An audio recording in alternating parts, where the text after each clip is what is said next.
বাংলা সাহিত্যের ভাণ্ডারে ছোট গল্পের একটি বিশেষ জায়গা রয়েছে।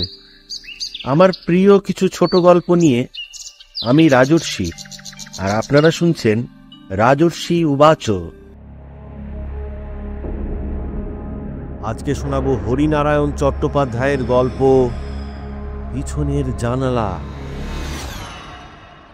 আচমকা বদলির হুকুম এলো কলকাতা থেকে গয়া। মোট ঘাট বেঁধে গয়া পৌঁছে দেখি প্ল্যাটফর্মে শুকলাল দাঁড়িয়ে। শুকলাল অফিসের কাজে অনেকবার কলকাতায় এসেছে, এক অফিসেরই লোক, সেই সূত্রেই আলাপ। শুকলাল বলল, আপনার জন্য একটা বাসার জোগাড় করিয়ে রেখেছি, শহরের একটু বাইরে, বেশ নিরিবিলি জায়গা, আপনার ভালোই লাগবে। শহর থেকে মাইল 2 দূর। বাড়িটা এক নজরে ভালোই লাগলো। একতলা, চারদিকে বাগান, মানে এক সময় বাগান ছিল, এখন আগাছার জন্য কিছুটা জঙ্গলের চেহারা নিয়েছে। 2খানা ঘর, একটা বসবার আর একটা শোবার, এছাড়া ছোট একটা রান্নাঘর। শুকলাল বাড়ির মধ্যে ঢুকে দুদিকের জানালাগুলো খুলে দিল। শীতের অল্প ঠান্ডা বাতাস ভালোই লাগলো। চারপাশে বাড়ি না থাকায় অনেক দূর পর্যন্ত দেখা গেল উঁচু নিচু মাঠ, গাছপালা, ঝোপঝাড়। রান্নার ঘরে ঢুকে শুকলাল বলল, ওই পিছনের এই জানলা এটা খুলবেন না, হ্যাঁ? জিজ্ঞেস করলাম, কেন? এদিক দিয়ে তো আর বাতাস আসবে না, কি দরকার খুলে? আর কিছু বললাম না, জিনিসপত্র গোছাতে আরম্ভ করলাম। শুকলালই দুলালির মাকে জোগাড় করে দিল, রান্না বান্না থেকে ঝাড় দেওয়া, কাপড় কাচা সবকিছুই করবে। দিন 3 পর দুলালির মাকে জিজ্ঞেস করলাম, এই শুকলাল বাবু রান্নাঘরের জানালাটা খুলতে বারণ করেছে কেন বলো তো? দুলালির মা অনেকক্ষণ ধরে আমার দিকে চেয়ে রইল, দৃষ্টিতে কৌতূহল আর বিস্ময়। তারপর বলল, ও জানলাটা নাই খুললেন বাবু? হ্যাঁ বুঝলাম, কিন্তু কেন? রান্নাঘরের জানলা তো, খাবার জিনিস থাকে, যদি ধুলাবালি পড়ে কিংবা কুকুর বিড়াল যদি ঢুকিয়ে দেয়। অবশ্য জানলার কোনো গরাদ নেই, ছোটখাটো জন্তু জানোয়ার ঢুকে পড়া মোটেই বিচিত্র নয়। তবু আমার মনে হলো আসল কথাটা যেন দুলালির মা চেপে যাচ্ছে। কি হতে পারে রান্নাঘরের জানলাটা খুললে?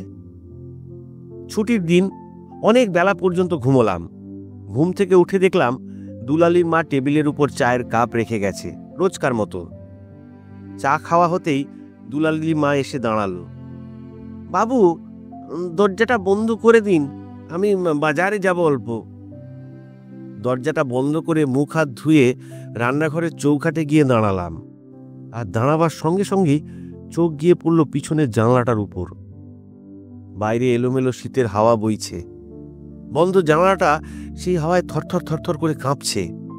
ঠিক মনে হলো যেন বলছে, আমাকে খুলে দাও, আমাকে খুলে দাও। খুলতে গিয়েও দাঁড়িয়ে পড়লাম। না, সবাই যখন বারণ করছে তখন কি দরকার জানলাটা খুলে? কিন্তু সঙ্গে সঙ্গে এই ছেলে মানুষই ভয়টা দূর করে সজোরে জানলায় ধাক্কা দিলাম। না, জানলা খুলল না। অনেকদিন না খোলার জন্য এঁটে গিয়েছে বোধহয়। আমারও জেদ চেপে গেল। প্রাণপণ শক্তিতে জানলাটা খুলবার চেষ্টা করতে লাগলাম।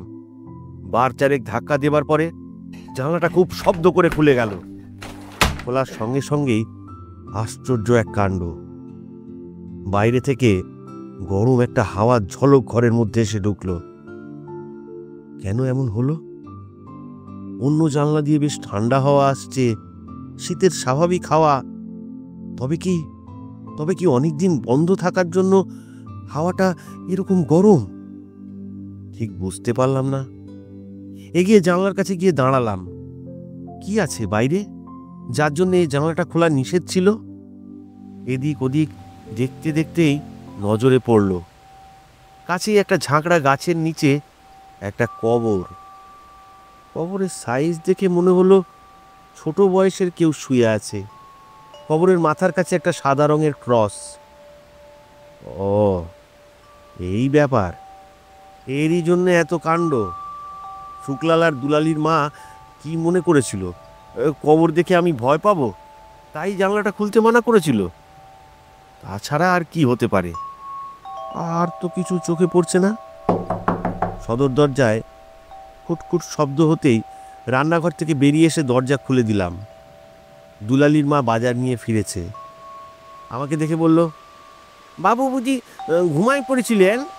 অনেকক্ষণ দরজা ঠেলছি। আমি কোনো উত্তর না দিয়ে শোয়ার ঘরে চলে এলাম। একটু পরেই রান্নাঘর থেকে দুলালির মায়ের চিৎকার কানে এলো, কি এই জানলা কে খুললে? সর্বনাশ! কে এমন কাজ করলে? রান্নাঘরে গিয়েই অবাক হয়ে গেলাম। বাজারের জিনিস চারিদিকে ছড়ানো।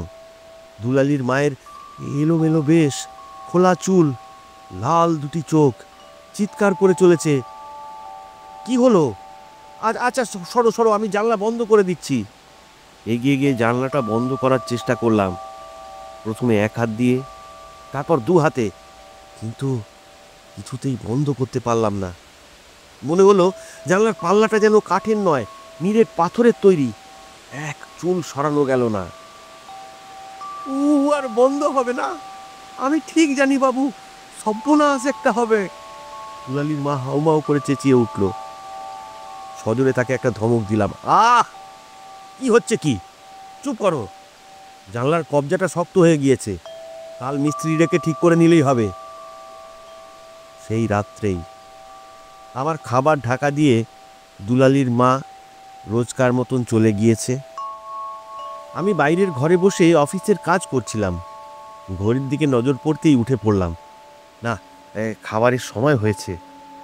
রান্নাঘরের কাছে গিয়েই থমকে দাঁড়িয়ে পড়লাম। খাবারের ঢাকা খোলা, থালার কাছে বছর ছয়েকের এক শিশু, ধবধবে গায়ের রং, এক মাথা কোঁকড়ানো সোনালি চুল, নীল দুটি চোখ। শিশুটি দাঁড়িয়ে নেই, অনবরত থালাটার চারপাশে ঘুরছে। হাত দিয়ে চোখ দুটো রগড়ে নিলাম। ভুল দেখছি না তো? ঘরের মধ্যে শিশু আসবে কি করে? না, সেই একই দৃশ্য। শিশুটি ঘুরপাক খাচ্ছে, খুব ধীর পায়ে। একটু পরেই শিশুটি থেমে গেল, মুখ তুলে দেখল আমার দিকে। নীল দুটি চোখের অদ্ভুত দৃষ্টি। আমার সারা দেহ যেন হিমের স্পর্শে অসাড় হয়ে গেল। শিশুটি পিছন ফিরে রান্নাঘরের দিকে চলতে শুরু করলো। আমি সাহস করে তার দিকে এগিয়ে গেলাম। কিছুটা গিয়ে আর যেতে পারলাম না। ঠিক জানলার কাছে যেতেই অসহ্য গরম হাওয়া। বাড়িতে আগুন লাগলে যেমন গরম তাপ লাগে, অবিকল সেই রকম একটা ধোঁয়ার কুণ্ডলী। তারপর শিশুটিকে দেখতে পেলাম না। কিছুক্ষণ দাঁড়িয়ে থেকে সন্দেহ হলো, সবই হয়তো আমার মনের ভ্রম। ছোট একটা কবর দেখে শিশুটিকে কল্পনা করেছি, সেই কল্পনার রূপই দেখেছি চোখের সামনে। খেতে বসতে গিয়েই থেমে গেলাম। থালার চারপাশ ঘিরে ছোট ছোট পায়ের চিহ্ন। দুপুরের দিকে বৃষ্টি হয়েছিল, বাইরে মাঠে জল জমেছে। শিশুটি বুঝি সেই জল পার হয়ে এসেছে। খাবারে হাত দিতে পারলাম না, উঠে এলাম। তাহলে এ তো আমার মনের ভুল নয়, শিশুটি সত্যিই এসেছিল। এই প্রথম মনে হলো পিছনের জানালাটা না খুললেই ভালো করতাম। কাল মিস্ত্রি ডেকে জানালাটা আগে বন্ধ করতেই হবে। অনেকক্ষণ শোবার ঘরে পায়চারি করলাম, মাথাটা গরম হয়ে আসছে। এখন শুলেও ঘুম আসবে না। বেশ কিছুক্ষণ পরে আবার রান্নাঘরে গেলাম। ভালো করে দেখলাম কোথাও কোনো পদচিহ্ন নেই। অবশ্য জলের দাগ এতক্ষণ থাকার কথা নয়, তবু খাওয়ার কোনো ইচ্ছে করলো না। একসময় বাতি নিভিয়ে শুয়ে পড়লাম, কিন্তু সহজে ঘুম এলো না। এপাশ ওপাশ করতে লাগলাম। রাত তখন কটা জানি না। গলায় খুব ঠান্ডা একটা স্পর্শ পেয়ে চমকে জেগে উঠলাম। জানলার কাঁচের মধ্যে দিয়ে চাঁদের আলো এসে বিছানার উপর পড়েছে। কোথাও কোনো অস্পষ্টতা নেই। সেই শিশুটি এক হাত দিয়ে আমার গলা আঁকড়ে ধরে শুয়ে রয়েছে। সবলে শিশুকে সরিয়ে দিতে চাইলাম, কিন্তু পারলাম না। এইটুকু শিশুর কি অসীম শক্তি! হঠাৎ দেখতে দেখতে আশ্চর্য রূপান্তর ঘটল। শিশুর দেহের মাংস আস্তে আস্তে মিলিয়ে গেল, পরিবর্তে একটা কঙ্কাল বিছানায় শুয়ে একভাবে হাত দিয়ে আমার গলা বেষ্টন করে রয়েছে। হাড়ের দৃঢ় বাঁধন, চিৎকার করে উঠলাম। প্রাণপণ শক্তিতে হাতটা সরাবার চেষ্টা করলাম, কিন্তু কিন্তু পারলাম না। আবার সেই আগুনের হলকা। মনে হলো সেই তাতে আমার মাংস বুঝি গলে গলে পড়বে, আমিও কঙ্কালে পরিণত হব।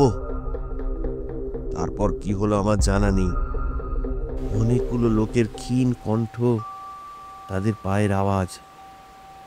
জ্ঞান হতে দেখলাম বিছানায় শুয়ে আছি, পাশে শুকলাল আর একজন ডাক্তার, একটু দূরে দুলালির মা দাঁড়িয়ে। শুনলাম পরের দিন সকালে বাড়ির মধ্যে না পেয়ে খুঁজতে খুঁজতে দুলালির মা আমায় পিছনের মাঠে পেয়েছে। সেই ছোট কবরটার পাশে শুয়েছিলাম। কখন কিভাবে সেখানে গিয়েছি জানি না।